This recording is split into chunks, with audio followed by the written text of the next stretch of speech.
Assalamualaikum warahmatullahi wabarakatuh. Pada video kali ini kita akan belajar tentang suhu dan kalor, mata pelajaran IPA, tema 6, subtema 1, kelas 5. Sebelumnya jangan lupa like, share, and subscribe. Sebelum kita masuk ke materi suhu dan kalor, apakah kalian tahu apa itu sumber energi panas? Sumber energi panas adalah benda yang dapat menghasilkan energi panas. Contoh sumber energi panas antara lain 1. Matahari. Matahari merupakan sumber energi panas terbesar di dunia dan sumber energi panas alami. Yang kedua adalah dua buah benda yang bergesekan. Yang ketiga, api. Api merupakan sumber energi panas buatan. Yang keempat, kompor yang dinyalakan. 5 lilin yang dinyalakan. 6 setrika yang dinyalakan. Dan 7 magma dan lava merupakan sumber energi panas alami. Dan 8 uap panas. Banyak sekali manfaat sumber energi panas yang dapat kita ketahui. Seperti bagi tumbuhan, energi panas matahari membantu proses pembuatan makanan pada tumbuhan yang disebut sebagai proses fotosintesis. Makanan yang dihasilkan dari hasil fotosintesis menjadi sumber energi bagi makhluk hidup lainnya, termasuk manusia. Berikut adalah manfaat bagi manusia. Manfaat sumber energi panas bagi manusia antara lain, energi panas matahari dapat menerangi bumi sehingga udara di bumi menjadi hangat. Energi panas matahari dimanfaatkan untuk mengeringkan padi setiap dipanen, mengeringkan garam, mengeringkan ikan asin, bahkan untuk mengeringkan pakaian yang basah. Api digunakan untuk kegiatan memasak atau merebus air. Panas terikaan untuk membantu merapikan pakaian yang kusut. Uap panas digunakan sebagai pembangkit listrik tenaga uap. Apakah kalian tahu apa itu perbedaan suhu dan kalor? Suhu adalah derajat panas atau dingin suatu zat, sedangkan kalor adalah salah satu bentuk energi yang dapat berpindah karena perbedaan suhu. Salah satu yang membedakan suhu dan kalor yaitu suhu suatu benda menunjukkan tingkat energi panas benda tersebut. Satuan suhu yang digunakan di Indonesia adalah derajat Celcius. Sedangkan kalor, satuan untuk menyatakan panas atau kalor adalah joule atau bisa juga kalori. Berikut beberapa tambahan perbedaan suhu dan kalor. Yang pertama, kalor merupakan energi panas, sedangkan suhu merupakan tingkat derajat energi panas yang ada pada benda. Yang kedua, kalor bersifat kualitatif, terasa namun tidak dapat dihitung, sedangkan suhu bersifat kuantitatif atau dapat dihitung. Ketiga, alat untuk mengukur kalor adalah kalorimeter, sedangkan alat ukur suhu adalah termometer. Yang keempat, kalor tidak bisa bernilai negatif atau minus, sedangkan suhu bisa bernilai negatif. Perubahan akibat perubahan suhu. Energi panas dapat mengubah benda. Beberapa benda akan mengalami pemuaian.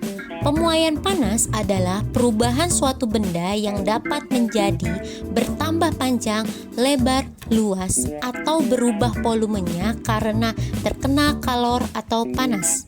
Tetapi sebaliknya, benda dapat mengalami penyusutan. Penyusutan adalah perubahan suatu benda yang menjadi berkurangnya panjang, lebar, dan luas karena terkena suhu dingin. Pemuaian dan penyusutan bisa terjadi pada logam, udara, dan air. Berikut ini adalah beberapa contoh pemuaian dan penyusutan benda karena perubahan suhu dalam kehidupan sehari-hari. Yang pertama, pemasangan kaca jendela. Yang kedua, ban sepeda motor dan mobil. Yang ketiga, kawat atau kabel listrik dan telepon. 4. Pemuaian yang terjadi pada gelas kaca. Yang kelima, pemuaian pada sambungan rel kereta api. Yang keenam, penggunaan termometer. Berikut contoh yang pertama, pemasangan kaca jendela. Apakah kalian tahu para tukang kayu selalu merancang ukuran bingkai jendela yang sedikit lebih lebar dari ukuran sebenarnya?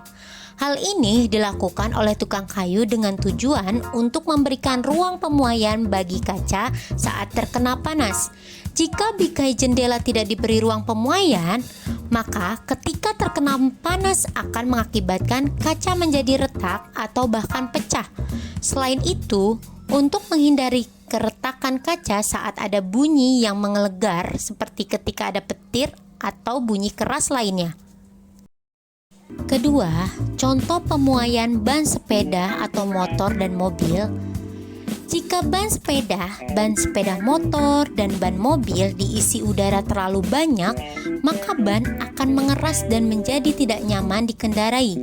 Selain itu, mengisi udara terlalu penuh ke dalam ban sepeda atau mobil akan membahayakan pengemudinya. Ban yang diisi terlalu banyak udara dapat meletus dan dapat mengakibatkan kecelakaan. Hal ini disebabkan karena udara di dalam ban dapat memuai karena panas. Contoh peristiwa serupa dengan pemuaian pada ban adalah pemuaian pada balon.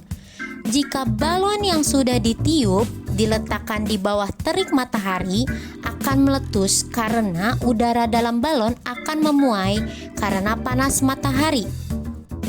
Contoh ketiga, penyusutan kawat atau kabel listrik dan telepon. Pemasangan kawat atau kabel telepon dan listrik dibuat mengendur dan tidak tegang.